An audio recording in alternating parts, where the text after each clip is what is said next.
Nos protegen. Nos defienden. Nos ayudan en momentos de necesidad. Pero se les está destruyendo desde adentro. Last year saw more Army suicides than any year on record. Día Our son was just one of thousands of veterans that this country has lost to suicide. tras día, only to die here at home in their sleep. tras día. He then used a pistol to take his own life. Hay un enemigo oculto trabajando It's got to stop. y está oculto a plena vista. El enemigo más peligroso es aquel del que nunca sospechas.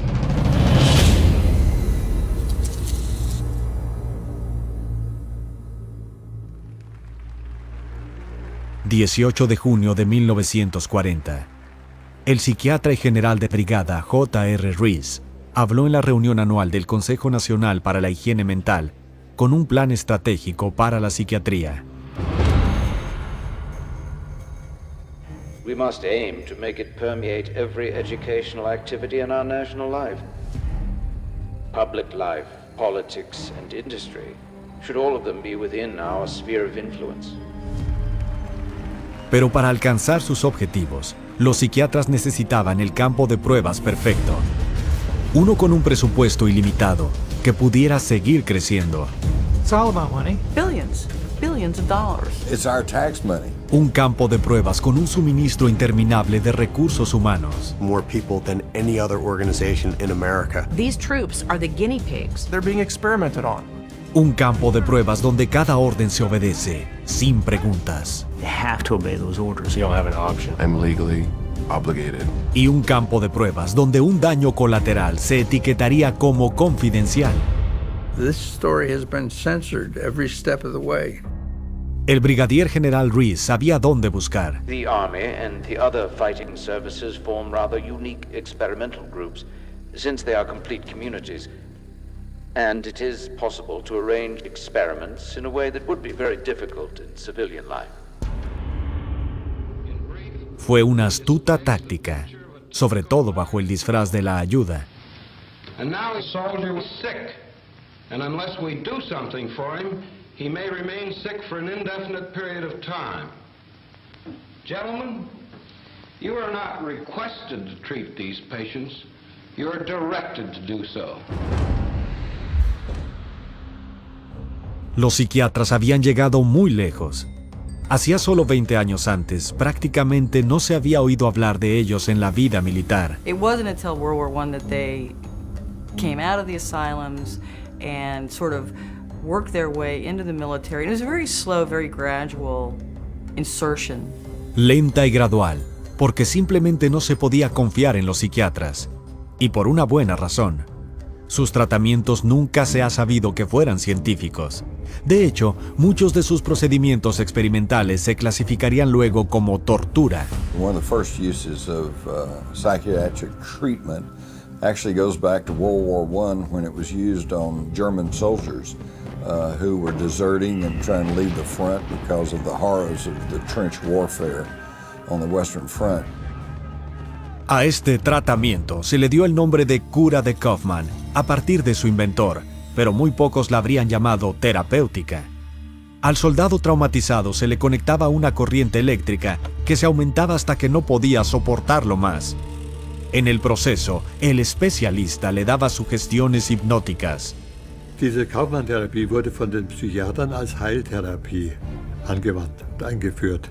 Für die Soldaten war das alles andere als Heilung, weil es ja ein Schmerz war, der ihnen zugefügt wurde an den Gliedmaßen. Und so war wohl der wahre Grund, warum die Soldaten dann wieder an die Front gingen, nämlich, dass sie diese Schmerzen nicht mehr aushalten konnten und lieber sich in Kampfeinsatz wagten, als in der Klinik dauernd Schmerzen zu ertragen. Pero el dolor que estos soldados sufrían no impidió a los psiquiatras seguir con su experimentación en la Segunda Guerra Mundial. Y lo mismo que antes, no estaba ideada para ayudar a sus pacientes a superar los traumas de guerra. Zum einen war man von Seiten der Wehrmedizin im Zweiten Weltkrieg bestrebt, den Patienten noch schneller, als dies im Ersten Weltkrieg gelungen war, wieder an die Front zurückzuschicken. Das war der erste und sozusagen das entscheidende Ziel, das die Kriegspsychiatrie im Zweiten Weltkrieg hatte. Por todo el mundo, los psiquiatras usaban la guerra como una oportunidad de poner a prueba algunos tratamientos muy peligrosos en soldados que tenían muy poco que decir sobre el asunto. Estaban dándoles electrochoques, poniendo a otros en coma profundo y llenando a más con poderosas drogas psicoactivas. Conforme seguían infiltrándose más y más, llegaron a participar activamente en el reclutamiento, el entrenamiento, la disciplina y la moral militar. Incluso daban sus opiniones sobre la selección de oficiales. Then Poole is an odd sort of man. In civilian life he was very badly adjusted, in the personal sense that is, he just couldn't mix, couldn't make friends.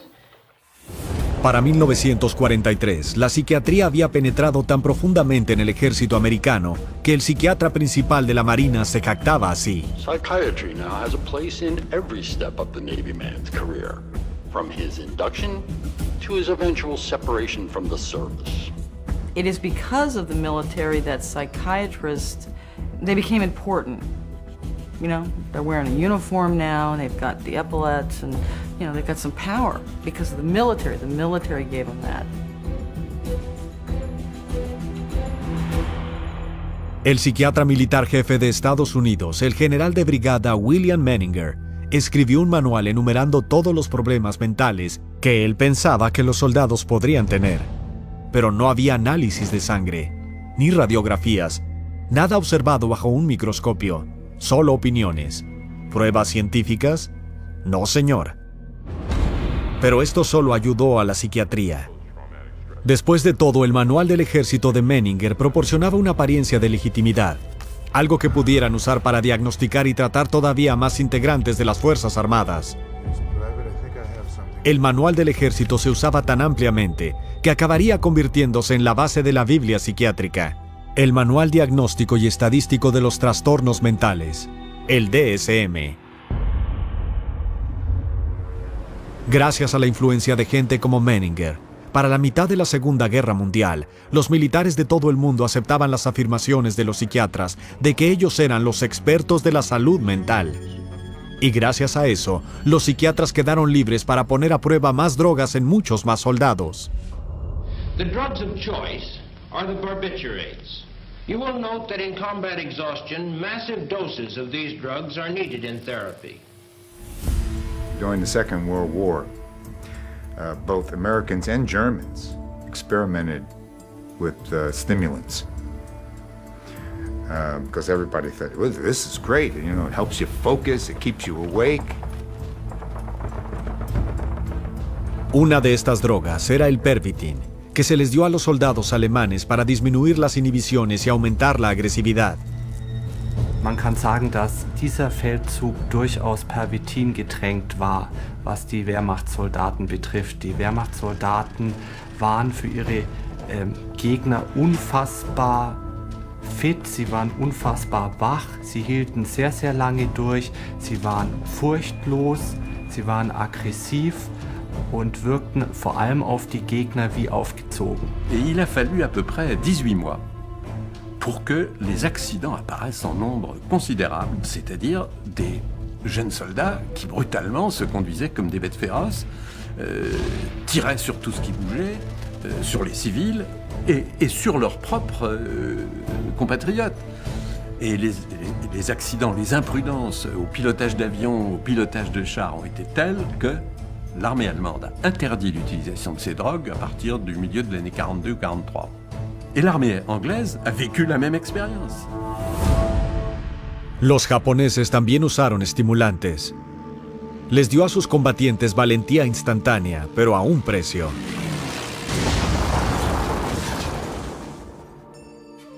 El soldado de esta foto fue un piloto torpedo de la Segunda Guerra Mundial. 海軍の中の特攻隊員ということで、人間魚雷で有名な回天というものの搭乗員として訓練を受け、La misión, introducirse en un torpedo que detonaría manualmente cuando estuviera cerca de un barco enemigo. 海軍の中ではね、とにかく先行艇部隊、先行艇による特攻を、とにかく成功させるためにということで、海軍ぐるみでっていうかね、でもってとにかく搭乗員たちにアンフェタミンを投与させて作戦行動を成功させるということがもう行われていたということですね。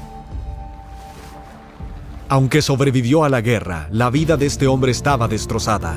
で実際に私の叔父も、帰ってきて、復員してきてからそういった形で今度メタンフェタミンヒロポン中毒になって、で今度ヒロポンが禁止されたわけですよね。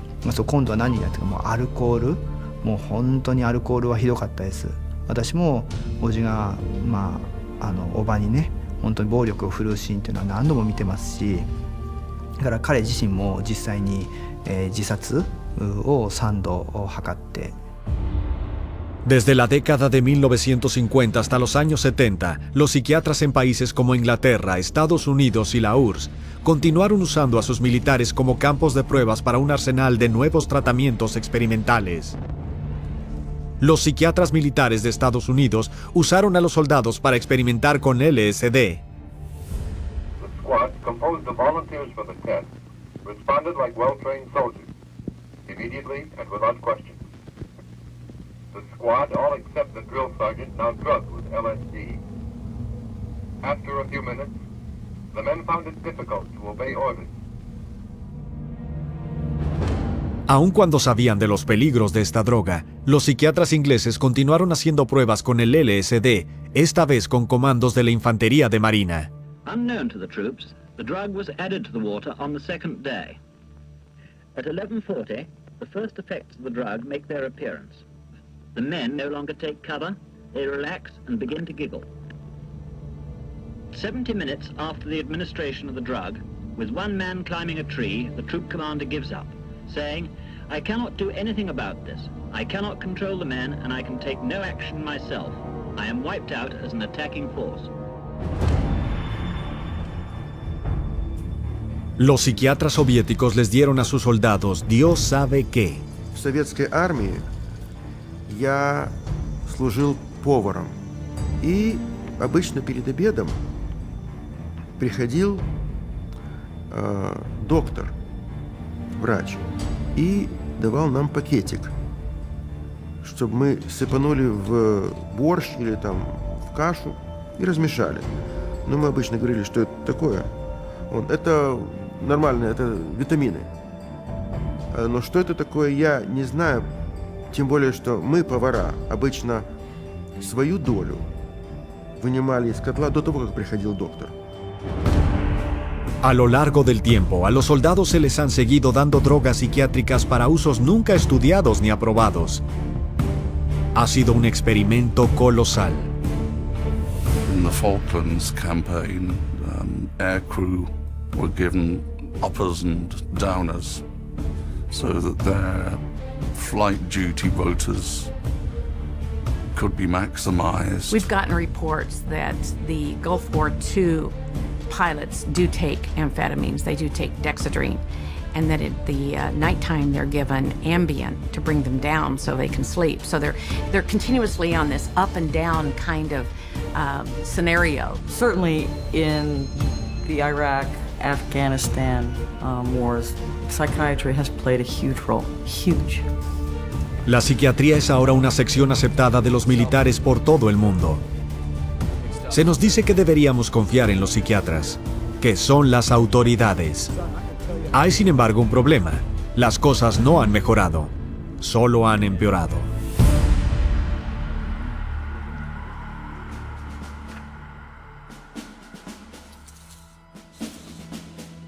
I spent almost 26 years on active duty in the Marine Corps. I retired with the grade of Brigadier General. I was an Army captain in the aviation branch. I was a Staff Sergeant E5 in the United States Air Force. I was in the United States Marine Corps from 2007 to 2011. Florida Army National Guard. 31st Engineering Battalion. I was in aviation and military intelligence. Battlefield intelligence analyst. I was a U.S. Navy fighter pilot. Combat medic with an LPN license. So my nomenclature would be a 68 Whiskey Mike 6. I got out as a sergeant, non-commissioned officer, this past March. I didn't see the emergence of psychiatry in the Army up until I suffered my own injury. And then it was like, it was a flood. It was a flood of doctors and it was a flood of meds. Hay tanto estrés en el soldado de hoy como lo hubo en el pasado. Largas horas, misiones durísimas, periodos prolongados lejos de los seres queridos. Y cuando los problemas mentales y emocionales ocurren, no queda ninguna duda de su realidad. Pero sin importar a dónde vayan los soldados por ayuda, en el ejército de hoy en día, a menudo terminan en las manos de un psiquiatra. You can go to a chaplain, and a chaplain is just somebody that you can talk to. But I think part of the issue is that a chaplain is kind of obligated to route you straight to a psychiatrist if you mention any key words, you know? Like, yeah, I have been stressed out or something like that. If you tell a therapist you're depressed, they're going to send you to a psychiatrist. It's going to happen. It's just how it works. So they'll make a real quick decision on you have a problem or what the problem might be within just minutes. So 10 minutes, maybe 15 minutes, if you're lucky, 45 minutes in the office. La práctica estándar de un psiquiatra es diagnosticarte primero con un trastorno mental. Te podría decir que tienes un desequilibrio químico en el cerebro, aunque no haya hecho ningún análisis para demostrarlo. Y nunca lo hará, porque no existe ningún análisis. De hecho, no hay ningún análisis para ninguno de los cientos de trastornos mentales enumerados en el Manual de Diagnóstico de la Psiquiatría.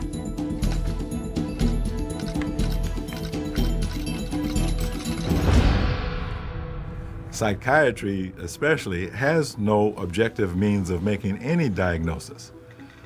In general medicine, at least you have x-rays and blood tests to go on, and so that's the big dilemma faced by psychiatry.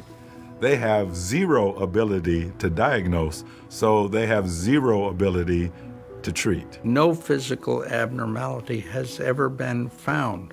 So there is no physical abnormality to demonstrate by an MRI, a CT, an EEG. It's another fraud, pure and simple. It's another fraud. Así que los psiquiatras están diagnosticándote enfermedades del cerebro, cosas físicas que están mal con tu cerebro, que ni siquiera pueden demostrar que existen. There were no medical tests of any kind. There were no blood tests. Nothing that I could tell that was scientific in any way or medical in any way. Somebody suggests that you have a disorder, a disease or something, there should be some sort of objective test. It's not unreasonable to ask for it. It's not unreasonable to insist on it. Pero no obtendrás uno de los psiquiatras, solo sus opiniones. Y no tendrán miedo de dártelas. There are troops that are seeing psychiatrists who are automatically, before they even open up their mouth, being diagnosed just because of the way how they look. The psychiatrist told me that I would never amount to anything in the military again because of the emotional trauma I experienced and my current, at the time, my depression levels, my stress, my anxiety. I was never going to accomplish anything in the military. I would never be a good soldier again. And the only viable option that the military saw was to discharge me.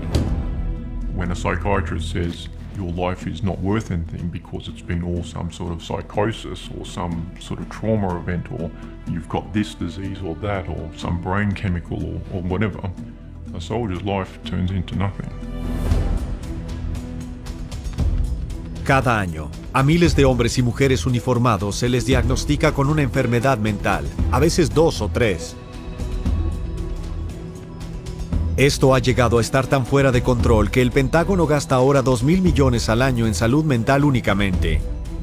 Y el presupuesto de salud mental de la Administración de Veteranos ha detonado, disparándose desde menos de $3,000 millones en el 2007 hasta casi $7,000 millones en el 2014.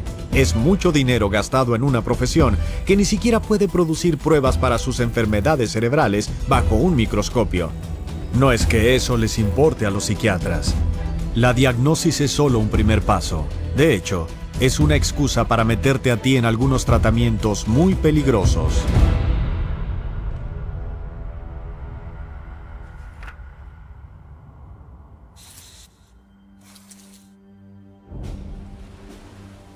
I joined the Navy when I was 17, and I retired.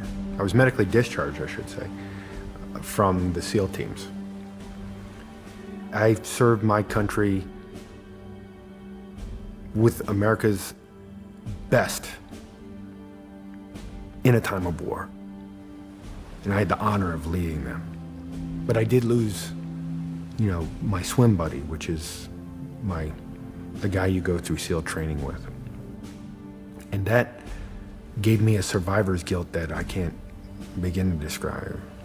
And, I make it through combat in multiple firefights and nothing. I got blown up by an IED, it broke my neck, and I didn't know it at the time. But I lived with that for like 5 years, make it through all of that. And I come back and they almost kill me with pills. El resultado casi inevitable de un diagnóstico psiquiátrico es una receta de droga psiquiátrica. Los psiquiatras no hacen más que eso. Y han estado recetando mucho. Del 2005 al 2011, el Departamento de Defensa de Estados Unidos multiplicó por 7 sus recetas de drogas psiquiátricas. Eso es más de 30 veces más rápido que en la población civil. La campaña de drogas no es diferente para los veteranos. We get this guy from the Veterans, I think the Veterans Administration or something like that. And he's basically telling you, if you are depressed, if you do something erratic, it's a disease. This guy's literally the loudest guy in the entire briefing.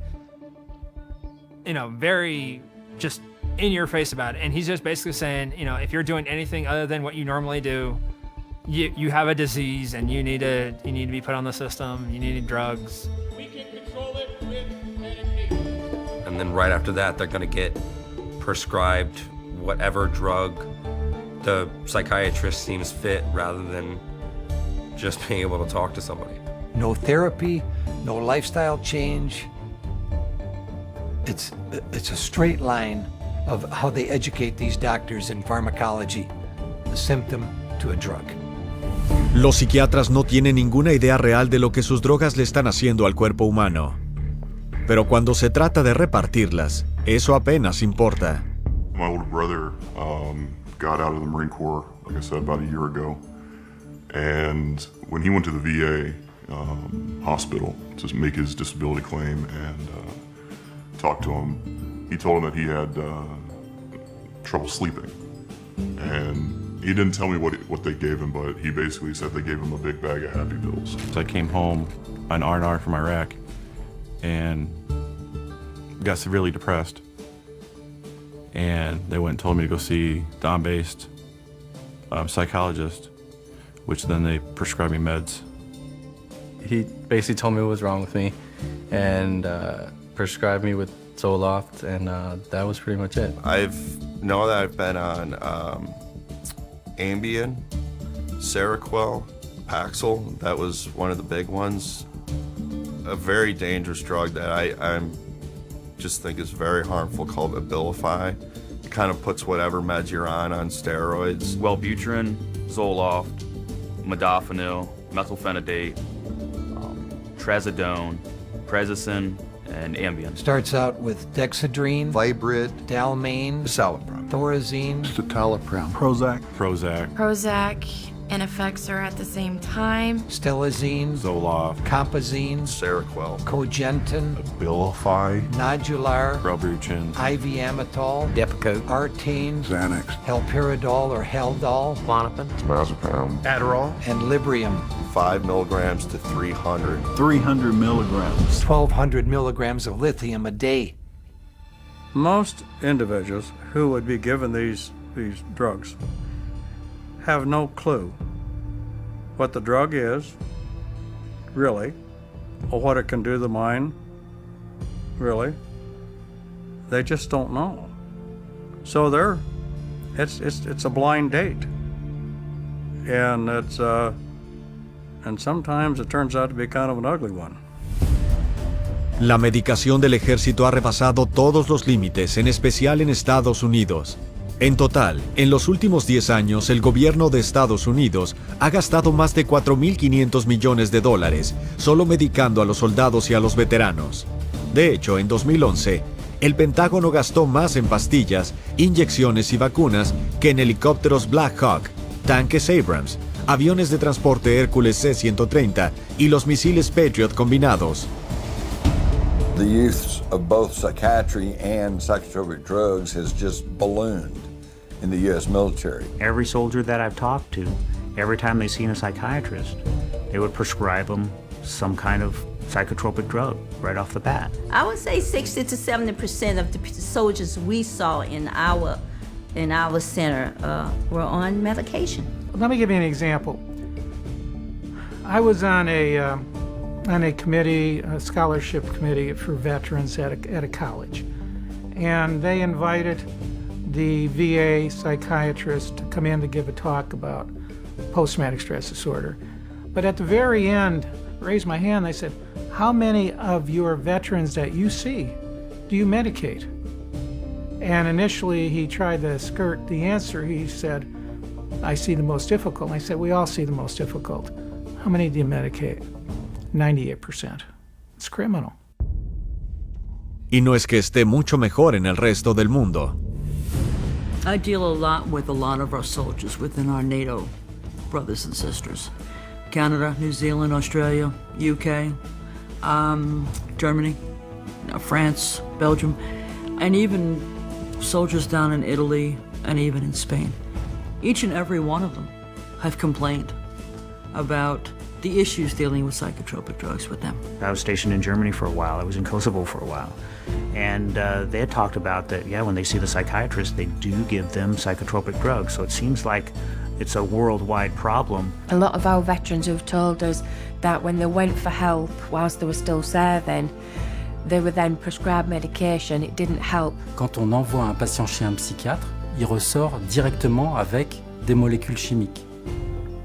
Et ça, on commence à avoir les effets secondaires et on commence à avoir les problèmes. І справді, психіатри давали військовослужбовцям небезпечні наркотики, при цьому знаючи, що військовослужбовці мають в руках небезпечну зброю. Och någonstans så finns det ju någon drivande orsak till att vi skriver ut mer och mer piller. Men vi får ju inte det förväntade resultatet. Pero sin importar el país, esto es el ejército. Y en el ejército los soldados no tienen elección salvo seguir las órdenes. When I'm wearing this uniform, if I'm ordered to see a psychiatrist, I have to go to see a psychiatrist. If I'm not in this uniform, I can tell them no. The suggestion to go see the psychiatrist came across as a heavy recommendation. It wasn't a direct order, but it was, this is something you should go do. It's something that needs to be handled. You should go do this. Y luego está la presión que te ponen para que tomes los fármacos. I actually asked my commander that. I said, do I have to take these drugs if is this an order? And they all just stared at me, wouldn't give me a no or a yes, implied that I'm supposed to take this. If I would have refused, I probably would have lost my rank or lost opportunities in the military because I wasn't taking care of the property of the military, which was my body. Most of the troops that I talked with did not want to take the psychiatric drugs, did not want them, did not need them, and rebelled at having to take them. But they were told that if you don't take these drugs, you can't get your compensation and you can't get any more VA treatment if you deny the drug usage. So they did. I have heard that military personnel have been ordered to take these drugs. My response to that is, that's an illegal order, and I had that verified by a judge advocate general right here in Washington, D.C. It's illegal to demand that. If a psychologist tells you that you have to take it or you're going to lose your benefits, you need to report that psychologist to the proper authorities. Oficialmente, 1 de cada 6 miembros del ejército está tomando una droga psiquiátrica como mínimo. Pero esto es lo importante. Según el Comité de Servicios Armados del Senado de Estados Unidos, nadie sabe cuántas drogas se distribuyen a los soldados. Ni siquiera hay un rastro de ello en papel. No hay receta, solo se distribuyen. El hecho es que la cantidad de gente que toma drogas psiquiátricas en el ejército es probablemente muchísimo más alta. En concreto, cuando tantos califican para la mayor combinación de diagnosis-medicación psiquiátrica de todas.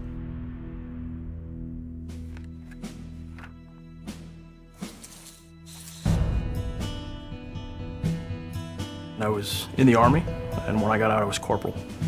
And then I went back as a contractor for the Department of the Army. My original purpose was definitely get involved, serve my country, and then pursue it from that point forward. I personally had been deployed to Iraq for just about a year, and having gone back to Europe, I was having trouble sleeping, and having some issues just adjusting back to this, different lifestyle after having been shot at, nearly blown to pieces, so many times to this. Now I can just go down the road and get a pizza. And one of my officers recommended I go see a psychiatrist. Within 10 minutes it was, so you're probably bipolar, most likely ADD, and PTSD. Los efectos visibles del estrés a causa del combate han sido mencionados por antiguos escritores como Homero y Heródoto. Los franceses le llamaban mal du pays, los alemanes Heimweh. En España era estar roto. Como fuera que lo llamaran, siglos de historia de militares han reconocido que algunas veces los horrores de la guerra pueden ser demasiada carga para los soldados. Solía considerarse una reacción nerviosa, algo esperado como parte del combate. Pero los psiquiatras hoy en día lo etiquetan como disfunción cerebral, lo que dio vida en 1980 al trastorno por estrés postraumático TEPT. This war isn't any different than any other than guys coming back with shell shock, battle fatigue or combat fatigue, and now they're calling it post-traumatic stress disorder. It's been around forever. Y como otros trastornos, no se descubrió con análisis científicos. Los psiquiatras presionaron para que se votara y se pusiera en el manual diagnóstico y estadístico de la psiquiatría. Literalmente, lo votaron. Hoy en día, es el diagnóstico más popular de la psiquiatría militar y se ha esparcido rápidamente dentro de la población civil. The goal is to combat post-traumatic stress disorder, or PTSD. Helping veterans with PTSD. A soldier's post-traumatic stress disorder. I was diagnosed with PTSD.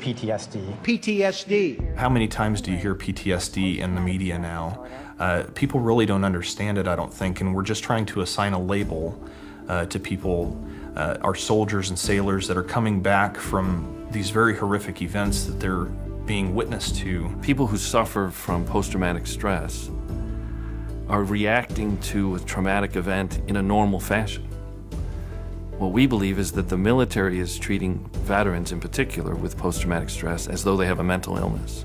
We don't believe they have a mental illness. We believe that they're wounded and what they need is healing. And PTSD psychiatry has created a disease. They speak of it as a disease just as they speak of generalized anxiety disorder and clinical depression as diseases, but none of them are actual diseases. If someone shows up in my practice and they say a psychiatrist or other doctors diagnosed me with post-traumatic stress disorder, I would actually ask the patient, okay, what tests were done to establish that diagnosis? And they'll think about it and they'll realize that nothing was done. They just got the opinion of whoever the practitioner was. Certainly there is stress that goes along with combat. When you put a soldier into an environment where he's not getting sleep, he's being shot at, friends around him are getting hurt or dying, that's going to cause some bad side effects. Sure, those phenomena exist, but that doesn't then equate to, well, let's drug him. No hay nada falso sobre los horrores del estrés del combate. Pero, ¿es eso suficiente para que la psiquiatría se invente una expresión de tono médico como disfunción cerebral para convencerte de que aceptes su tratamiento? Y entonces continúan expandiendo su definición más y más ampliamente. What qualifies for PTSD has recently been downgraded, but they have directives that come out that say, well, now we're going to suggest that everybody who's, been in a war zone could possibly, maybe, and so with that, anybody qualifies. What I saw with the new privates coming in is they were just out of basic training and they were given psych drugs for PTSD, for being in basic training for 9 weeks. I was diagnosed with PTSD because I came back and I was a little jittery. And it's just, I guess they said that I had PTSD from that when it was just, I was still kind of trying to assimilate back into the scene of not being in combat, of not being over. The determination that I had PTSD was almost made before I even walked into the office. They told me that it was clear that I had post-traumatic stress disorder and that I needed medication to fix it. Nearly every soldier in my company was diagnosed with PTSD. Nearly every soldier. Hay 175 combinaciones distintas de síntomas que un psiquiatra puede usar para diagnosticarte con TEPT. No es sorpresa que el 37% de los recientes veteranos de guerra estén siendo tratados por ello. Una vez etiquetados, al 80% se les darán drogas psiquiátricas. Y de esos veteranos drogados, al 89% se les dan antidepresivos y al 34% poderosas drogas antipsicóticas. Incluso después de que uno de los psiquiatras más eminentes del TEPT hiciera un estudio admitiendo que los antipsicóticos no funcionan. Just because a medication can be widely prescribed doesn't mean necessarily that it's really helpful overall for the symptoms of post-traumatic stress disorder. Si los psiquiatras se preocuparan de hacer análisis médicos estándar, cabría la posibilidad de que encontraran algo mal físicamente. Algo que etiquetaran como TEPT, pero sería daño físico cerebral real que se podría verificar con una escanografía cerebral. Se le llama lesión cerebral traumática o LST. Y se calcula que 320,000 soldados la han sufrido. Traumatic brain injury is an injury to the brain itself, either caused by a concussive blast or a closed head wound. There's some difficulty determining between traumatic brain injury and post-traumatic stress because the symptoms tend to mirror each other. Inability to focus, short-term memory loss, difficulty with rage or anger. You're talking about a physical injury, an actual brain injury, as opposed to a mental health, a condition. You know, the two absolutely, totally separate things. I'm handling a Gulf vet who's got traumatic brain injuries. He's labelled with PTSD, and he's got a lump of shrapnel in his head. You know? So, hang on, you don't get lumps of shrapnel flying into your head and embedding in your skull do not leave you with no effect on the brain. The brain's going to take a real hammering from that sort of thing. Por supuesto, la mayoría de los psiquiatras no van a detectar el LST porque no verifican para buscarlo. En vez de eso, mientras el problema real aumenta, lo enmascaran con medicación. Y las cosas pueden ponerse mucho, mucho peor.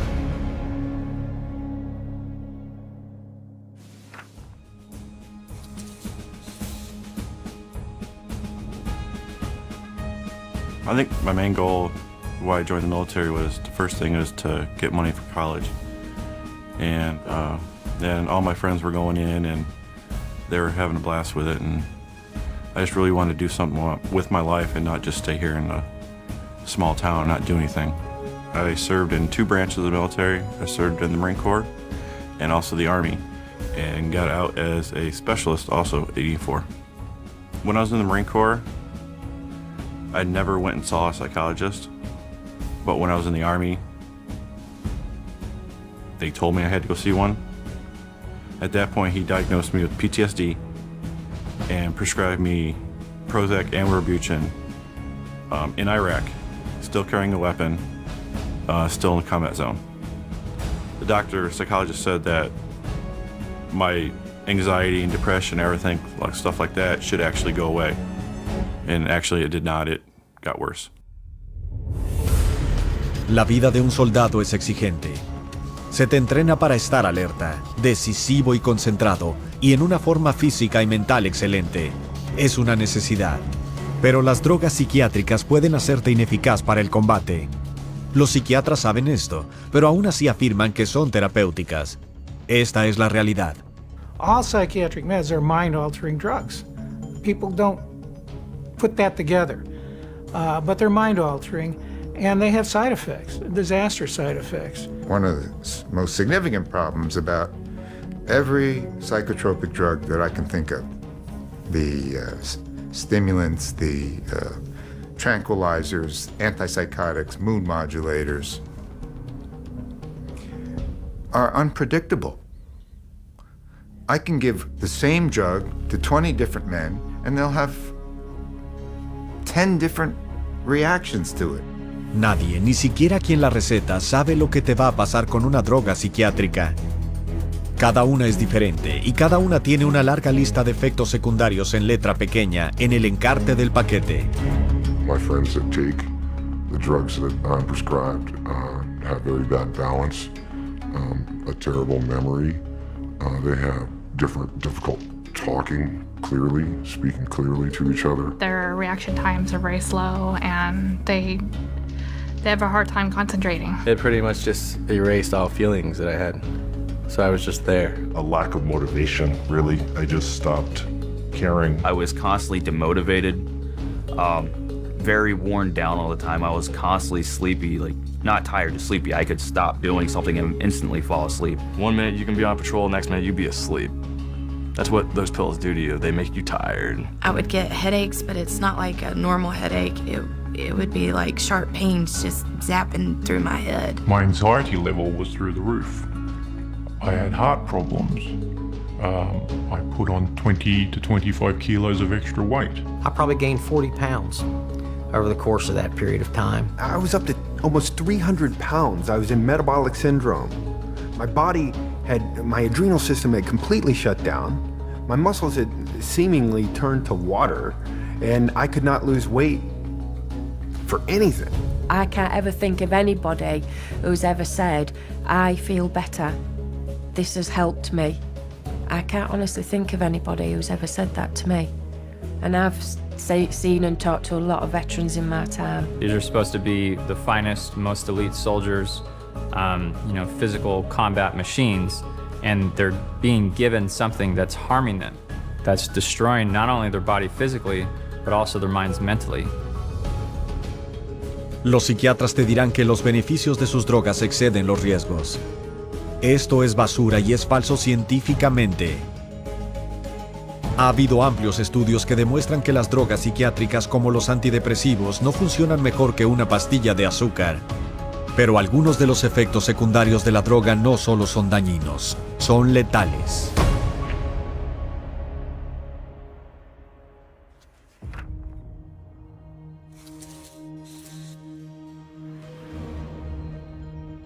Además de los terribles efectos secundarios que causan las drogas psiquiátricas, está lo más extraño de todo. No curan nada. Así que, ¿qué es lo que hacen? Alteran tu comportamiento al insensibilizar tus sentidos. Esto no solo impide que la persona resuelva situaciones, sino que la entumece al mundo que la rodea. Hay incluso un nombre para ello: despersonalización. I've had patients who've been given very large doses of psychoactive drugs over a period of about a year, and basically destroyed their sense of self. They don't care almost about anything. You could go up to someone and start yelling at them, and if they're on the large enough cocktail, they won't do anything. They become almost drones. So they're literally lobotomizing our soldiers with these drugs. I'm sorry.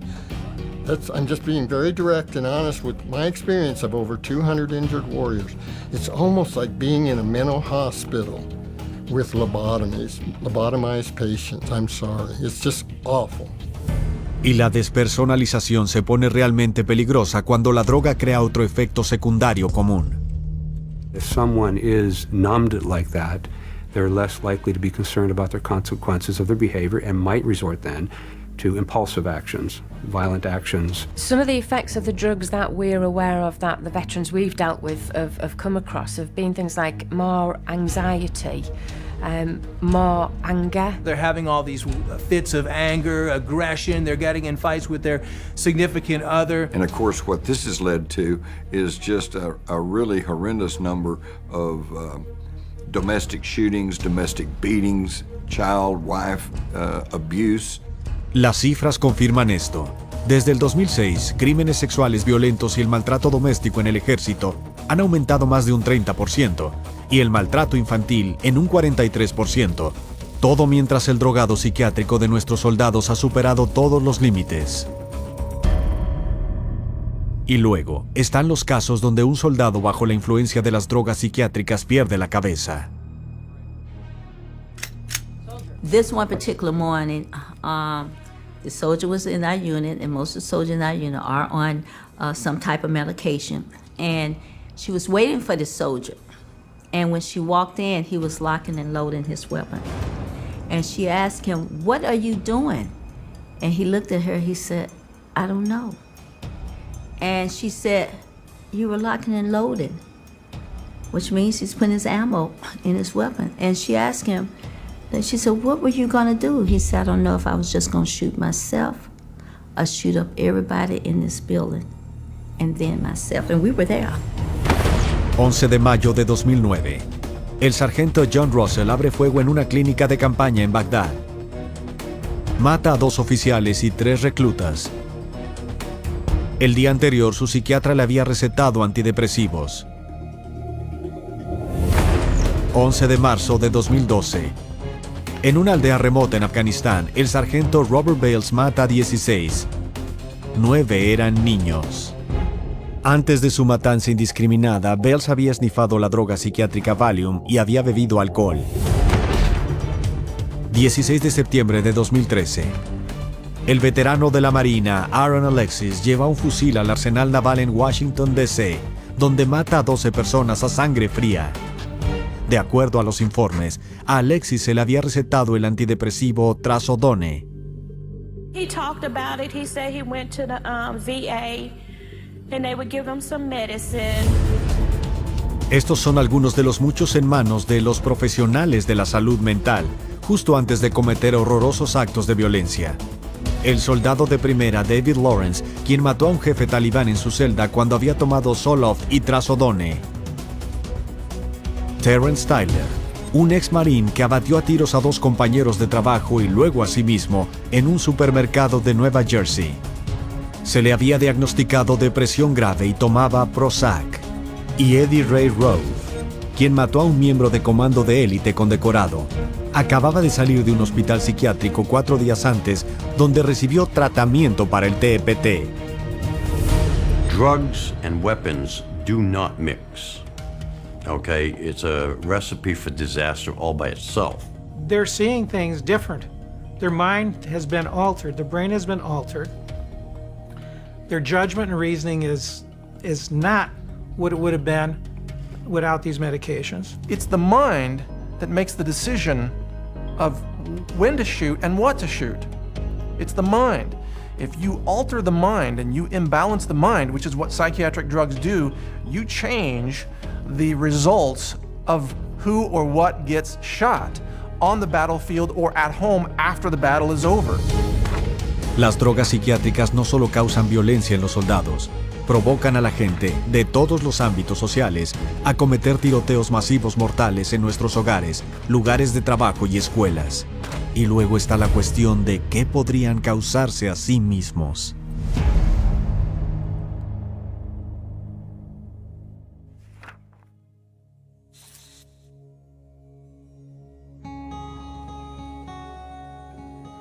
Ever since I was a little kid, I always loved the military. I loved the Army, and I think I always knew that I wanted to, join. I just said, I wanted to go and experience it, and just to serve my country. And then I went to the recruiter station. I said I want to jump out of airplanes and ride motorcycles. And right then they said, "We got a job for you," But I did it, and it was good. It was right after combat. So, you know, I started getting these dreams and flashbacks and all that stuff, and then, you know, kind of like big anxiety and all that stuff. And I went to my doc, and they said, yeah, we got to get you some meds, you know, and they gave me them, and, you know, that was it. You first start taking it, you feel great. Whoa. And then it just like, it's like you get immune to it, and then let's take a higher dose. Let's take a higher dose. In my experience, I didn't see anything helping at all. I felt like it was making everything worse. I gained like, how many, like 40 pounds taking the meds. We looked it up, and that one med, I don't remember what it was called, but it said it acted like you had like 1,500 calories every pill you took, and I had to take it 3 times a day. If he missed a dose, then the whole family would know, the whole house would be kind of on edge because you couldn't talk to him. He would snap. You take your meds and you can just start feeling it going down, and then you're just like, bam, and you're a zombie, you know? It almost seemed like he just didn't care about life anymore. He wasn't himself. My body was breaking down, and my wife, she's all into herbs, and she's saying this isn't right. And then one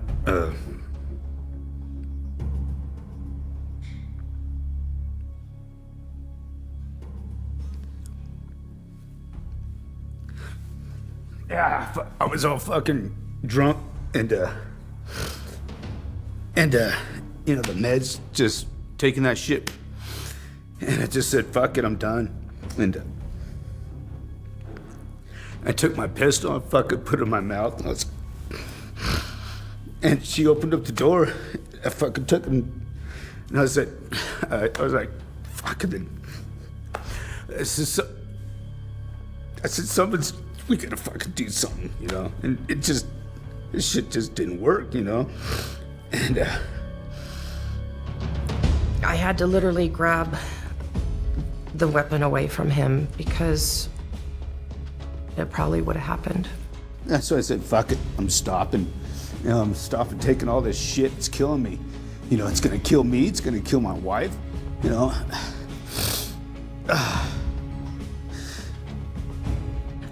That was the straw that broke the camel's back. It wasn't working, and something had to be done. I didn't want to lose my husband. I didn't want him to kill himself, and I didn't want to be killed as well in the process. I knew I wasn't me, you know? It was the drug that was doing it, and I knew I had to change or I'd be dead.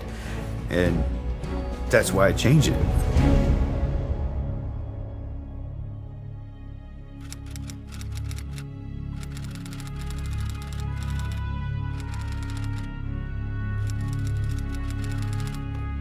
Hay un enorme problema con los suicidios en el ejército. Desde el 2002, el índice en las filas de los Estados Unidos casi se ha duplicado. The suicide rate has really been going out the roof here lately with our military members, both while they're still in and once they return back to the States. I would move from base to base to base, and I'd be on different missions at different times. And one minute I'm on a base and I'm having lunch, and I'm being asked, hey, did you hear about those 3 guys, those 3 soldiers who committed suicide? It was a black eye on Fort Bliss. Soldiers were dying left and right. Preventable deaths, we're talking suicides, we're talking about these soldiers getting in their cars going, or motorcycles going 150 miles an hour and, you know, hitting a median, family violence. It really spiraled out of control. Mientras sucede todo esto, los psiquiatras siguen dando drogas psiquiátricas en volumen, drogas que es bien sabido que aumentan la violencia y los pensamientos suicidas. My psychiatrist at the time had issued me a recommended gabapentin, and I took one, and I think within 30 minutes I had thoughts of suicide. They started me on a really low dose to build it in my system, but even the low dose, I was still feeling side effects of suicide, depression, anxiety. I did notice that there was a lot of times that I thought, you know, that it would just be better to be dead than to keep living like that. And I look back on it now and I do realize that it was the meds. Sí, puede haber razones para el suicidio en el ejército hoy que no tienen que ver con las drogas psiquiátricas. Pero sería estúpido ignorar la influencia de las drogas. Solo pregúntenselo a los soldados sobre el terreno. I was military police, actively working as a police officer on the military installation. And in 1 week, I went to about 8 or 9 suicide attempts where the person either overdosed or, said that he was gonna kill himself, something like that. And 1 for 1, every single person was on psychiatric drugs. Because of my role as a criminal investigator, I didn't witness the soldiers while they were taking psychiatric drugs. All I got to see was after the suicide or after the death, and then the reports come out. We'd get called pretty often to investigate. We would have an autopsy performed and would include a toxicological exam, which would determine any drugs in the system, and usually there was some type of drug. A lot of them were taking some sort of medication for depression or anxiety. There were a lot of suicides happening in the military, overseas in theater and back in the States. De 2009 a 2012, más soldados en Estados Unidos murieron por suicidio que por accidentes de tráfico, enfermedades cardíacas, cáncer y homicidio. El secretario de Defensa de Estados Unidos lo calificó de epidemia. Y sí, es un problema. Algunos dicen que es el estrés de la guerra, pero el 85% de los suicidas ni siquiera estuvo en el frente de combate, y un 52% nunca fue movilizado. Mientras tanto, la eficacia de los psiquiatras militares nunca se cuestiona, y da como resultado intentos de suicidio como este.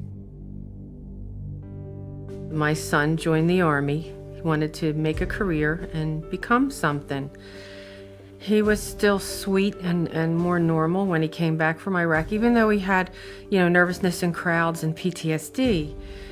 He was not different in personality as far as, to that degree like what we saw later on the drugs. And so when Michael said, hey, I'm having anxiety issues, I said, you need to go tell them. Well, and that's what really began his journey. That was the worst step, in my opinion, that we could have ever done. It started off with 1 drug and went to 2. With each successive symptom that he got a new drug. And we noticed that he started to go down in personality. It wasn't our son anymore. It was, anger, slurred speech. It was surreal because the person I was talking to wasn't even my son. He was unsure of himself. He didn't have any will to do anything. At one point, he had stopped brushing his teeth, drinking water, eating, because he didn't care. He didn't even know that he was that way. And I researched and discovered that our soldiers were being medicated and that they were committing suicide from it. So I printed all my research out and I handed it to my husband. And I said to my husband, tell me what you think of all this research. And he came back to me and said, if my calculations are correct, there's a pattern here that matches our son's behavior. And if my calculations are correct, he's just about ready to commit suicide. I was in the dollar store and he called me and said, I don't want to upset you, but I want you to know Michael's okay, but he tried to kill himself. And he put 2 IVs in his arms and he bled out in the bathtub and he was drawing in his blood on the walls. He didn't even know he was committing suicide. So his cognizance, his reason, was already usurped by these pills. They take away who you are. And he wasn't the same. We had the hospital check him and they found at least 9 drugs in his system. And they're just the ones they tested for. They were giving my son drugs that had black box warnings, said, if you're under 25 and you're taking this pill, your risk of suicide is going up 50%. Risk of suicide. But they were still giving him the pills. What he went through was so horrific, it's hard for him to talk about. But he allows us to speak because he wants to save his comrades. He wants to save others who are going through the same thing, who are being drugged with lethal cocktails. Me speaking as Michael, knowing the things that he has said to others, he would say, stay away from the pills. It's a dead end. Los psiquiatras dicen que sus drogas salvan vidas, pero raras veces hablan de los graves riesgos de suicidio. ¿Por qué no lo hacen? Porque esas advertencias en recuadros negros para jóvenes de 18 a 24 años. Esa es la edad promedio de casi la mitad de los soldados americanos movilizados. Y aún así, el uso de drogas psiquiátricas en el ejército de Estados Unidos ha subido un 76% desde el 2001. Esto incluye antidepresivos que los psiquiatras les dan a los soldados para prevenir el suicidio. There's no evidence that drugging stops suicide. The reason I'm saying this is because it is alleged that if somebody is suicidal, you should medicate them. Except there's no evidence that medicating somebody who's suicidal is going to prevent suicide. There's substantial evidence that many drugs actually promote suicide. And last year, within the DoD, there were 349 suicides among military personnel. That's almost one a day, literally one a day. Más suicidios que muertes en combate. Y el ejército está muy preocupado. In fact, in 2009, Fort Campbell, Kentucky was actually closed down by the base commander for a time because they were having just an inordinate number of suicides. Suicides on Fort Campbell have to stop now. The last I heard, the VA was getting close to 450 calls a day to their suicide hotline, which they set up years ago to handle the amount of veterans that have suicidal thoughts on a daily basis. 450 calls a day.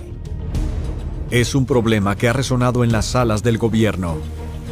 One of the biggest concerns I have about the military is the inordinate number of suicides that have taken place among active duty and those who've left the military. 3 years ago, I got Congress to hold hearings to examine the relationship between suicide and increased use of medications, and there was a direct parallel. The amount of suicides were increasing proportionate to the amount of medications being introduced. So, do antidepressants cause suicide? Of course they do. So, don't blame the soldiers. Don't blame the military as a whole. Blame the corruption of the military by the psychiatric industry that is peddling false, dangerous medicine, that is peddling a kind of modern-day quackery, calling it treatment but delivering suicide. Y mal como está dentro del servicio activo, los veteranos la tienen mucho peor. Se están suicidando en un promedio de 22 al día, uno cada 65 minutos. ¿Pero consideran los psiquiatras detener alguna vez el drogado con fármacos? No. En vez de eso, es un asalto total.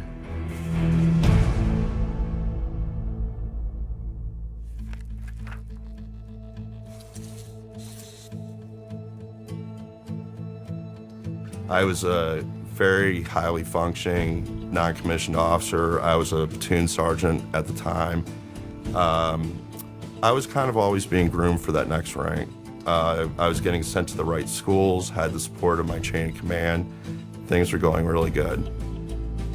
After I witnessed this traumatic event on my last deployment in Iraq, that's when the medications really started coming. I mean, full force. And like I said before, before I knew it, I was on 9 to 12 different kind of medications. And when I was going through the separation process in the Army, I had to get some physicals and evaluations from outside people. These professionals would see my records come up on the screen and the amount of medications that I was put on throughout my time in the Army, but especially the last couple of years, and they would literally gasp. And they were shocked at the amount of drugs, the high doses of these drugs. It was like a 6-page rap sheet. Con todas las formas en las que las drogas psiquiátricas pueden reaccionar en tu cuerpo, ¿cómo contrarrestan los psiquiatras un efecto secundario de las drogas que te dan? No te quitan la droga. O bien te aumentan la dosis, que puede causar más efectos secundarios, o te añaden otra droga que añadirá aún más. Luego otra y otra. It was clear right away that they really had no idea what anything that they were giving me was really going to do. They said, this drug may not work. You may need a different one. This one may need a higher dose. This one may need a lower dose. There was friends of mine that I saw had 2, 3, 4 pills that they had to take daily. You'd find soldiers that are on dozens of medications. And when I say, 7 to 9 drugs at one point, I'd say that was very average. I've heard as high as 14. I know of some troops, personally, who were given up to 20 different drugs. It's kind of depressing if you look at the number of medications that I've been on. It's very thick. It makes up a large portion of my medical file with the Veterans Administration. And a lot of people were on not only psychiatric drugs, but drugs for their injuries. And the combination made them different. They weren't the same people. They're mixing amphetamines with painkillers and antidepressants and sleeping pills. I mean, even to the unlearned, that sounds insane. Esto es tan común que hasta tienen un nombre para ello: polifarmacia. Y aquí está este hecho poco conocido. Muchas de estas drogas nunca han recibido pruebas combinadas, lo que convierte a quienes están tomando estas drogas en conejillos de indias. The danger escalates with every increase in dose and every increase in the number of medications. I have watched my clients who have been prescribed psychotropic drugs, sometimes a cocktail, often a cocktail, sometimes a single drug, and they are grievously changed. If they were experiencing an adverse effect, how would they know which drug it was? Was it the antipsychotic? Who knows? Was it the antidepressant? Was it a combination? These guys don't know. All they know is they're supposed to take these because their doctor said they'll be better. And in fact, they only got worse. And the problem is that there's no attention to the detail of what happens to these troops that are placed on them. There's no follow-up. They're simply placed on them, given a great big huge supply of them, and they're sent out to fight. De hecho, a algunos soldados americanos se les da un suministro de drogas psiquiátricas para 180 días cuando salen al frente. Sin supervisión, sin restricciones. Se las toman cuando quieren. And what happens to it when they go into combat? Are they sharing with their friends? Sure they are. That's why I've been told by social workers, corpsmen, medics, that 90% of the troops in combat have at one time or other taken some type of psychiatric medication. It's just a grand, crazy, insane pharmaceutical roulette that's being conducted at the expense of our nation's sons and daughters, really.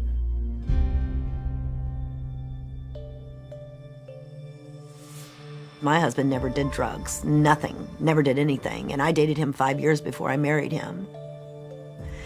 And he never did anything like that. And then when he was in Afghanistan, the psychiatrist over there started giving him the medications for depression and, of course, the pain that he was in because he had been hit. And the first time he got hit, they just started drugging him up. And the second time he was hit is when they sent him home to me. And 2 weeks after him being home, the violence was so incredible. I told him that we needed counseling or we just needed to get a divorce because I couldn't live in the abuse that I had just gone through because my husband never treated me that way. Needless to say, at that point, I didn't realize that these drugs were affecting him. At one point in time, my husband was on 21 drugs, 21 at one time. I mean, and it was craziness. This is not, I don't even know who this person is that I lived with. I've tried to get him help right from the beginning with the drugs, and they're refusing him any help. They just keep continuing to give him the drugs, and he's not getting any treatment. His physical needs are not being met, and he's continuing to deteriorate on a daily basis. The whites of his eyes are now yellow. They have a yellow tint to them. His skin color is green and gray, and this happens often. And we do have the fear that we will wake up in the morning and he's going to die. Every day we live that every day. His daughter lives that every day. I live that every day. Is today the day that he's going to die? Is today the day I'm going to get the call?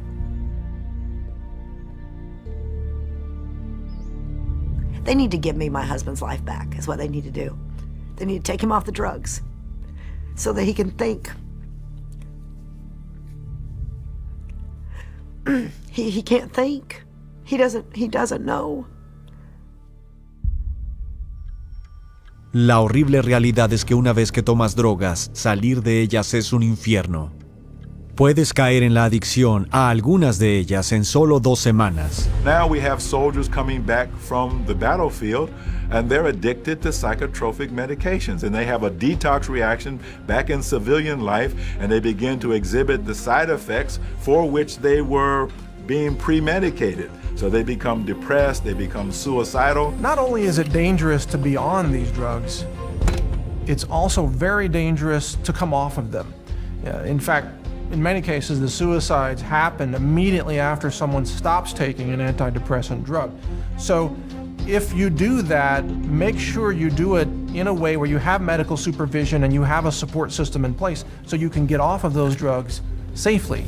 Intentar dejar la medicación psiquiátrica por ti mismo, en especial de golpe, es muy peligroso, por los terribles efectos que podrías experimentar. I have anxiety, I'm perspiring, I just don't know what to do. Los psiquiatras te dirán que es la recaída a tu enfermedad mental y que necesitas volver a tomar tus drogas. Eso no es cierto. Esto es el síndrome de la retirada, igual que con las drogas callejeras. The doctor did not tell me if I did come straight off of these that there would be a worse effect. I didn't know that. So when I did come off it, I fell harder. These are actually addictive drugs, you know, and I didn't know how to act without them. The withdrawal process is rough. And one of the things that I experienced is all these emotions, all these feelings, all these trauma, all this sadness that wasn't being dealt with, wasn't being cared for. It was just being medicated. When I got off all those drugs, it was like a floodgate. Even though you come off those pills, there's a period of time for, I think, a long, long time that stuff is coming out of your system. You know, and sometimes you think that life would be better if you were dead. Es alucinante ver cuántos soldados vuelven a casa adictos a las drogas psiquiátricas. Una investigación en el ejército de Estados Unidos descubrió que cerca del 35% de los soldados de la unidad de transición de soldados tienen un problema con las drogas recetadas. Y muy a menudo, la adicción no es temporal, sino para el resto de una vida. Pero puede ser todavía peor que eso. Porque a veces estas drogas se pueden volver letales, golpeando con rapidez y sin avisar.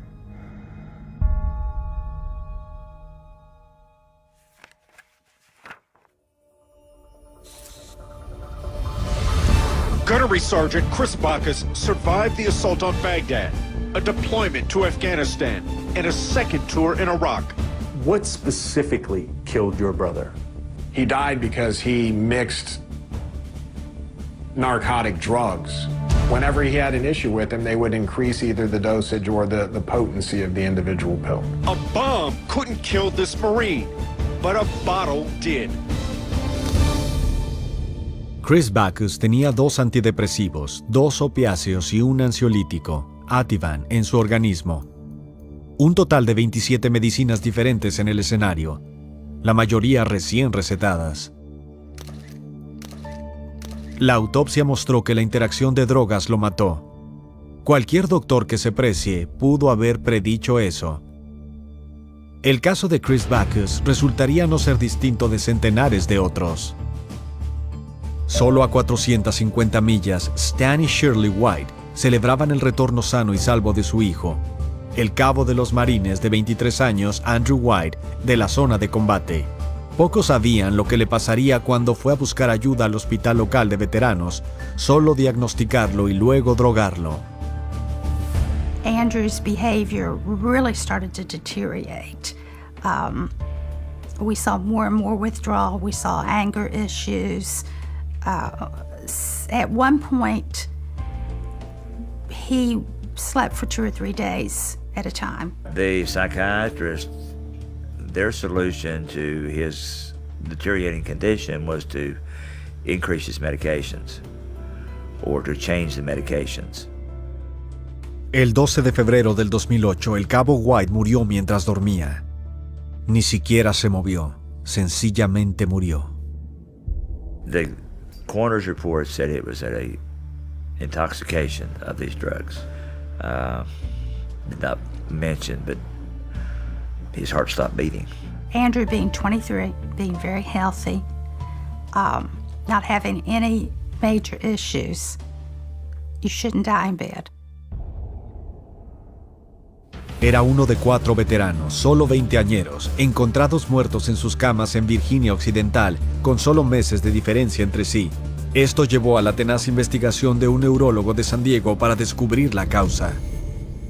I tried to understand how they could have died, what the mode, the mechanism of death could have been. And these dead in an undisturbed bed were cardiac. Suddenly the heart stops for some reason. Siguiendo cada pista, vio que cada uno había sido diagnosticado con TEPT y que cada uno había estado tomando el mismo potente cóctel de drogas psiquiátricas. Came across literature on the antipsychotics, and they said that the antipsychotics have a particular danger. They can stop the heart suddenly. And here these veterans, all 3 were on a combination of drugs which can cause or lead to sudden cardiac death. Might this not be the tip of an iceberg? Might there be others? And to make a long story short, that list grew to 250, 300, and today it is 351 probable cardiac deaths. The risk of sudden cardiac death makes those drugs truly unfit for human consumption, and yet they're being used like jelly beans in the military. Yeah, we're watching me here, Devil Dog. Otra de esas muertes cardíacas fue el cabo de 21 años, Chad Ollich-Leger. Are you getting that? It's machine gun fire. We don't know where it's coming from. But no worries. We have our sandbag structures. Carry on. Chad was hilarious. You know, super smart. Super smart. He was a lot of fun. You know, he played sports, you know, all of that, like any normal kid was, outdoors all the time. He was willing to make friends and talk to everybody. So that's kind of, you know, what caught my eye in the beginning as well. So he was just fun to be around. This Native American has no comment. Well, he told me the reason why he wanted to join the military was that if he went, then maybe his children wouldn't have to go. He really felt like it was his duty as a citizen to participate. When he came back, we realized he was different. He had asked his commander that, you know, he wanted to seek counseling. He needed some help because he was having problems dealing with what he had done over there and what he saw on that first tour. All right, the reason I'm down here and not up there is because as soon as the IED went off, we were talking about a possible trigger man. We don't know where they are because we never know where they are. Just all kind of saw like, okay, they're gonna give you some medication. You're gonna, you know, see a psychiatrist for a little bit, talk it out, things will get better. We were so naive. When he was on the drugs, he seemed like he was just doped up, all the time. He was disoriented. It literally turned him into a walking zombie. I mean, after he would take that, and and he was real adamant about making sure he took his medication on time. It just felt like the medication made him forget what he was doing, made him forget some things that had happened in the past. We'd be talking about stories and he wouldn't believe what I was telling him. And he'd take Seroquel and then 10 minutes later be going back to his pill bottle and say, well, I gotta take my medication. And it's like, you just took it. He wasn't in control, I felt like, in the end. He just really didn't know what he was doing. He wasn't going to work when he was supposed to. He said he would just sleep in his room. We're gonna pause for a second due to malfunctions and technical difficulties. I got the knock on the door at 11 o'clock at night. But when I heard the knock on the door, I knew what it was. They had found Chad. And my thought was, okay, great, where is he? Where's his little shit? I hadn't heard from him. And he said that he was at the barracks. I said, okay, is something wrong? Can I go see him? And he said that they found him in his room, that he was dead on the floor.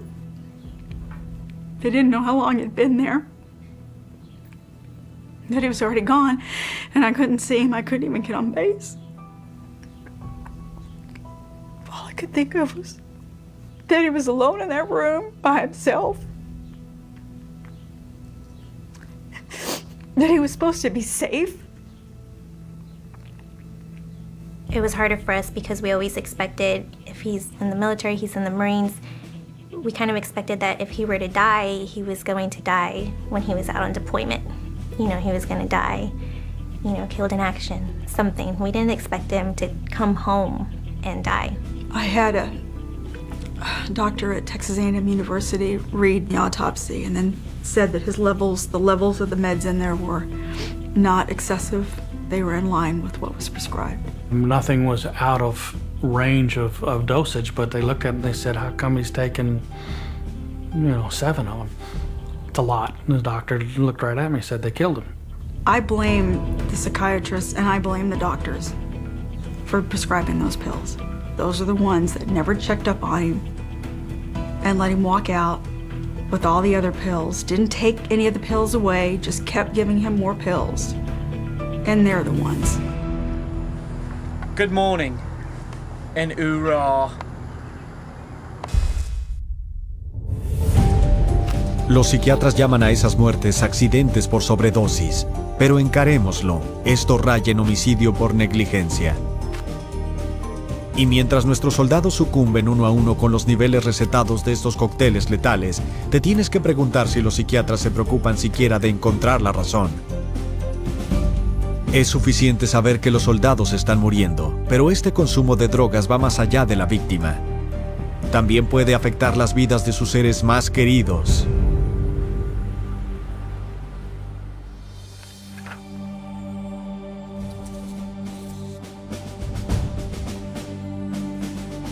I was with the 101st Airborne Division. I was assigned to them doing gun truck and convoy security, Operation Iraqi Freedom. I came out as a captain. I've got a total of 26 months in combat. When I came out, returned home from Operation Iraqi Freedom, anyone that marked that they had seen combat or had seen someone killed or had participated in combat operations directly, it was mandatory that you went to mental health. I myself was prescribed Prozac, Depakote, and at one time Zoloft. One night, and I'll never forget this as long as I live. One night I had laid down and I'd taken my pills, and I took a shot of Jack Daniels.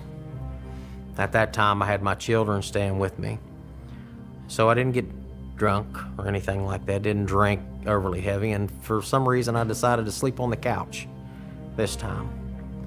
And I can remember opening my eyes and not being able to move my arms and my legs, and literally feeling like I was choking to death.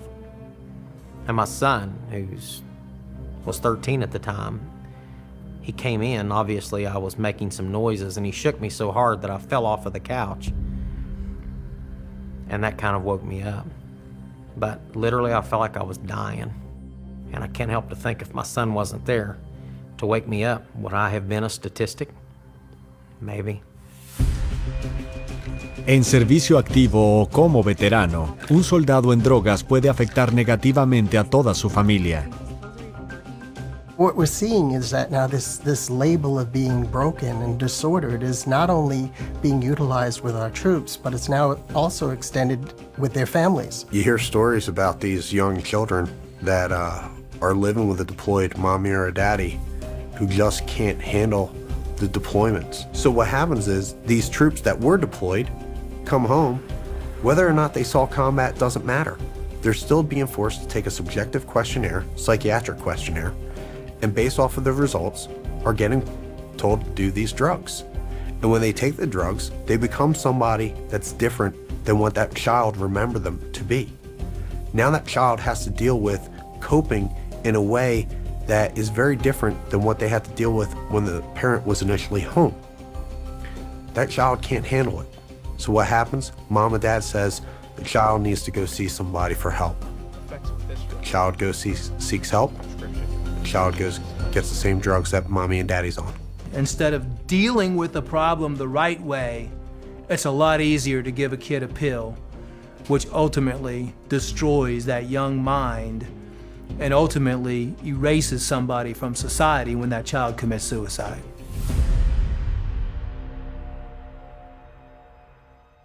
My youngest son, Daniel, was a very funny, a little prankster with lots of friends in the neighborhood.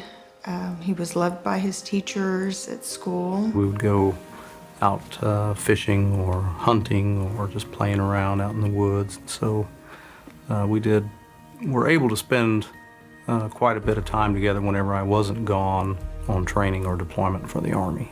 Daniel began having trouble sleeping very shortly after he left, and he was worried that his dad wouldn't come home. He was worried that his dad was going to get killed.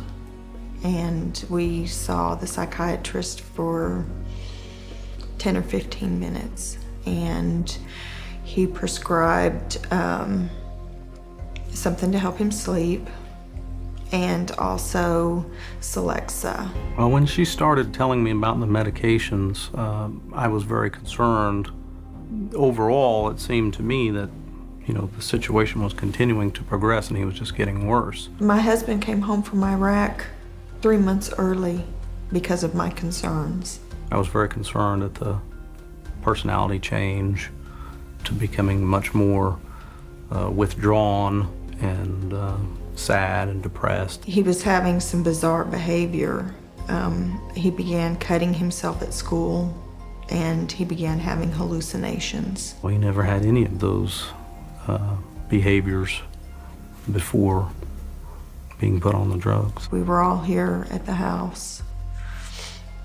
He was out of our sight for 10 or 15 minutes, and he had snuck in and went and he'd gone into his room, and I sent James to go find Daniel to help me in the yard. And he did. What was your emergency? We need an ambulance. What's going on? My little brother hung himself. Okay, what's his name? Daniel Radins. My mom is performing CPR right now. Okay, let me transfer you. Don't hang up. He was an innocent little boy who was just worried about his dad, who prayed every night that his dad would be safe, and that his dad would come home, and that angels would protect him. But there wasn't anybody to protect my son. Psychiatry and the military took our youngest son from us and ruined our family. Los niños son ahora un objetivo enorme para la psiquiatría. 1.900.000 niños tienen padres en el ejército y 1 millón han tenido padres movilizados. Y cuando eres un niño pequeño preocupado por mamá o papá, eso te convierte en presa fácil. The numbers of children who have been put on drugs within the military TRICARE system is astounding. You know, it's just exploding.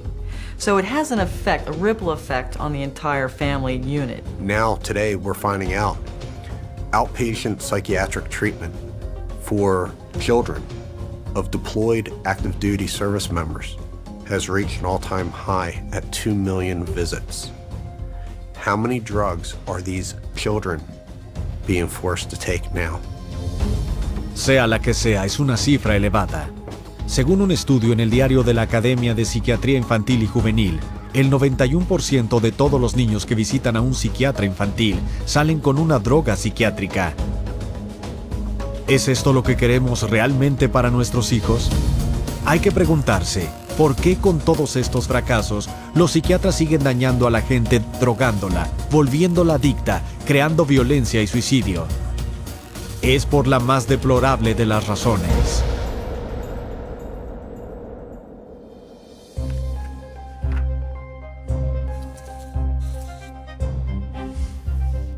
Los psiquiatras dicen que trastornos como el TEPT no se pueden curar. En lugar de eso afirman, tienen que manejarse con drogas para el resto de tu vida. Es mala medicina, aunque es estupenda para la cuenta bancaria. Once you label somebody and you start medicating them, over the life of that person, it's going to cost the government about $1.5 million to provide these medications and treatment. There's a lot of money to be made here. There's a lot of money to be made by the companies that are producing these drugs. Profit is the only conceivable motive for all of these psychiatric drugs in the military. Taxpayers are footing the bill for this travesty of medicine. These psychiatric drugs that promote suicides, you're paying for them. Así que, ¿por qué los psiquiatras reparten drogas a esos niveles récord? Porque drogar a la gente es mucho más fácil que de hecho ayudarla. Y debido a esta explosión de consumo de drogas psiquiátricas, la psiquiatría ha desarrollado una relación muy íntima con las farmacéuticas. Ellos te dirán todo acerca del tema.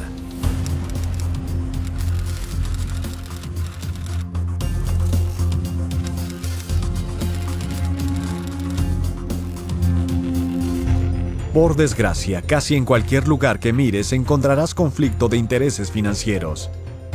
Por ejemplo, Matthew Friedman, psiquiatra y director del Centro Nacional de la Administración de Veteranos para el TEPT. No solo se le ha pagado como orador para 3 fabricantes de drogas, sino que también es miembro de la Junta Científica para las farmacéuticas que fabrican Paxil y Zoloft. ¿Y sabes qué? Resulta que estas son las 2 únicas drogas psiquiátricas aprobadas por el gobierno de Estados Unidos para tratar el TEPT. Luego está la doctora Elspeth Cameron Ritchie, que hasta hace poco era la psiquiatra superior en el ejército de Estados Unidos. Elogió el antipsicótico Seroquel por ser una droga muy útil para el tratamiento de la ansiedad y las pesadillas relacionadas con el combate. Seroquel no solo no está aprobado para ese propósito, está relacionado con muertes cardíacas repentinas. Los soldados lo llaman Serokill, serocidio. En las calles es la heroína del bebé. Ese mismo año, Ritchie promovió el uso de drogas psiquiátricas en el campo de batalla en una transmisión por internet, parcialmente financiada por el fabricante de Seroquel. Of course, I'm a psychiatrist, so I tend to think of psychiatric medications, and we treat soldiers with medications, with cognitive behavioral therapy, and other sophisticated treatments on the battlefield. Finalmente, está el psiquiatra y exgeneral de brigada Stephen Xenakis. Cuando estuvo en el ejército, exigía que se hicieran exámenes psiquiátricos a los soldados, cuantos más, mejor. Hoy en día, el ejército examina a sus soldados tanto como 5 veces. Un examen psiquiátrico obligatorio cuando vuelven a casa y otro como seguimiento 6 meses después. Y estos exámenes están cargados de conflictos de interés. El desarrollo de uno de estos cuestionarios recomendado por el director de Sanidad del Ejército lo financió Pfizer, el fabricante del antidepresivo Zoloft. Otro programa de tests para los soldados y sus familias lo administra un grupo al que 8 fabricantes de drogas le dan millones de dólares. Pero Xenakis quiere su propia rebanada del pastel. Está listo para ganar millones como director de una corporación que vende un escáner para el cerebro que planea usar para el diagnóstico del TEPT. En resumidas cuentas, con la psiquiatría todo es dinero. Sin duda no se trata de ayuda. Y sin reformar este sistema roto e ineficaz, el Departamento de Asuntos de los Veteranos de Estados Unidos ha contratado a otros 1.600 trabajadores de la salud mental solo para manejar los problemas que la propia profesión empeoró. If all we're doing when we get more mental health professionals is more of the same thing, but then it's a fool's errand. Y para el soldado que se alistó con el ideal del deber y sirvió con honor, todo se reduce a una palabra: traición. One of the things I have the benefit of really is getting thousands of emails a week, whether it's from veterans or other people suffering from pharmaceutical damage. It's specifically veterans these days. We see an increase. We see people calling out and saying they feel betrayed. They are very proud to serve, fight for their countries, protect, the people back home, their loved ones. And I think all they ask for is to come home and be treated fairly, given answers and looked after. And they're not looked after, they're told, it's all in your head, it's mental, take the tablets, it'll cure, go away, and that's it. And I think that is betrayal. For a word to use for those people is an understatement. It's the deepest betrayal of a human being to kill them while claiming you're treating them, to call it medicine and deliver death. Y todo es totalmente innecesario, porque hay esperanza y no requiere de tratamiento psiquiátrico.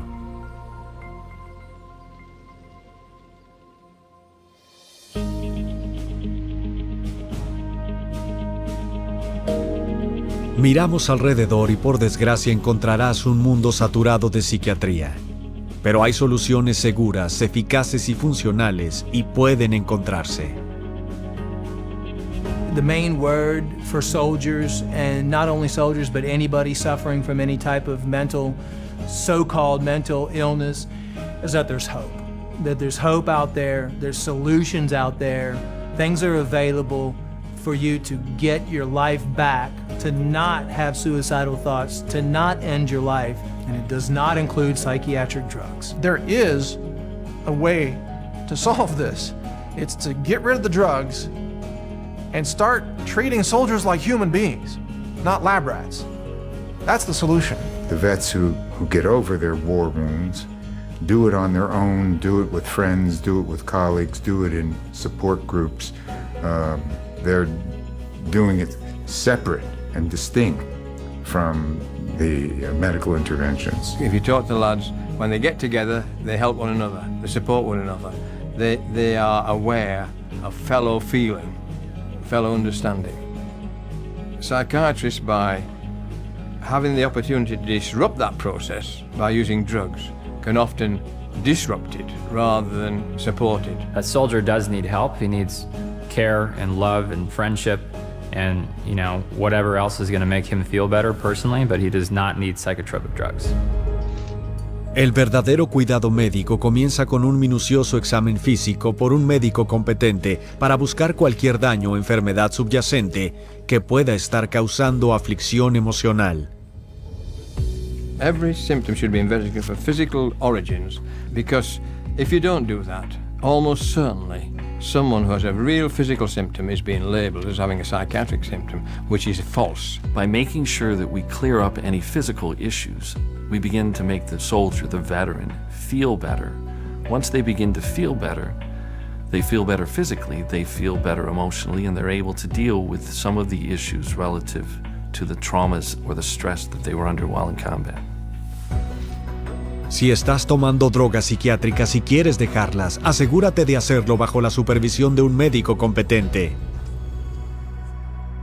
Getting off the drugs is one of the best things that I've done, and because it's helped me out. It helped me be back being Mike Mezin, and it really saved my life. It's transformed my life, but at the same time, it's also made me look real hard at the damage that those drugs were doing me while I was on. And it was that type of incident that catalyzed my resolve to aborting the system that I was in and moving forward with a non-pharmaceutical approach, which has been phenomenally successful for me. I'm not the same person. Pero hay todavía muchos soldados ahora mismo que corren el riesgo de que se les ordene que tomen drogas psiquiátricas. Por eso es vitalmente importante que conozcas tus derechos. There is an obligation for the service to take care of our sons and daughters that are sacrificing themselves and giving an oath to defend the Constitution with their life. I mean, that's a big deal. The command may say you have to go to see a psychiatrist because we believe you to be unstable. So does he have to show up for the appointment? The answer is yes. However, once you go into that therapist's office, you are not required to participate in that treatment. So on occasion, I have people that call me and ask me, can I refuse this or can I refuse that? And I say, absolutely. Bajo este derecho a negarse está el más importante de todos los derechos, el consentimiento a ser informado. Consentimiento a ser informado significa que tienes el derecho a que se te informe de antemano de todos los riesgos y beneficios del tratamiento psiquiátrico, cualquier tratamiento alternativo y la opción de ningún tratamiento.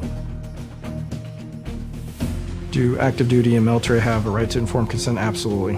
But these soldiers, sailors, Marines are not informed as to all of the consequences of these medications, because if you were truly informed as to the consequences of taking these drugs, would you really take them?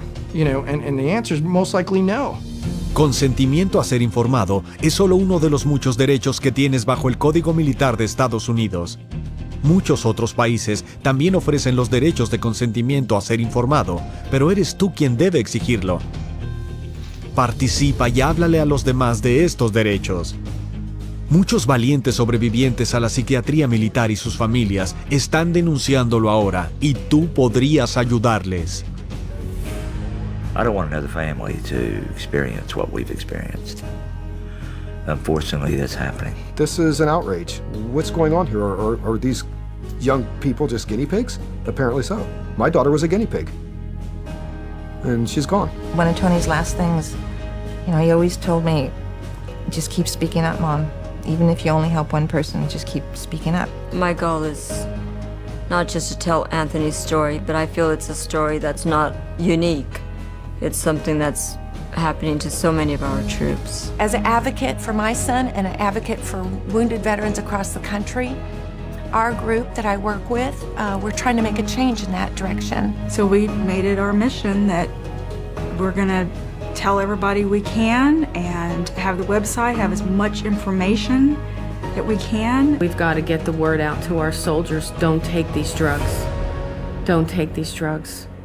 It's the beginning of the end. Se necesita una acción inmediata no solo en Estados Unidos, sino en todo el mundo.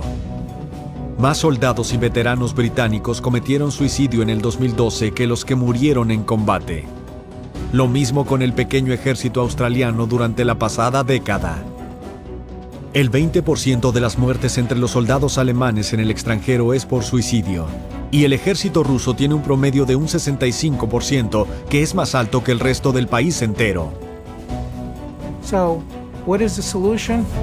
Get rid of psychiatry and mental health. Don't leave them in charge. Mental health will not improve until psychiatrists are no longer in charge of it. I truly believe that they are destroying our military. The battlefield is safer than psychiatry. Do you understand that? Statistically, you are less likely to be shot by an enemy than to be killed by a pharmaceutical drug. That's the truth about psychiatry. Y aún así, la influencia de la psiquiatría va más allá del ejército. Es como J.R. Rees lo planeó.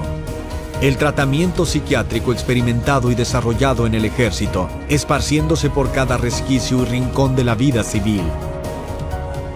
La psiquiatría es en la actualidad una industria internacional que genera $330 mil millones al año. Prometió ayudar. Entrega dolor, daño y muerte. El enemigo oculto ha sido revelado. Lo que ocurra ahora depende de todos nosotros. Tienes los hechos. Defiéndete.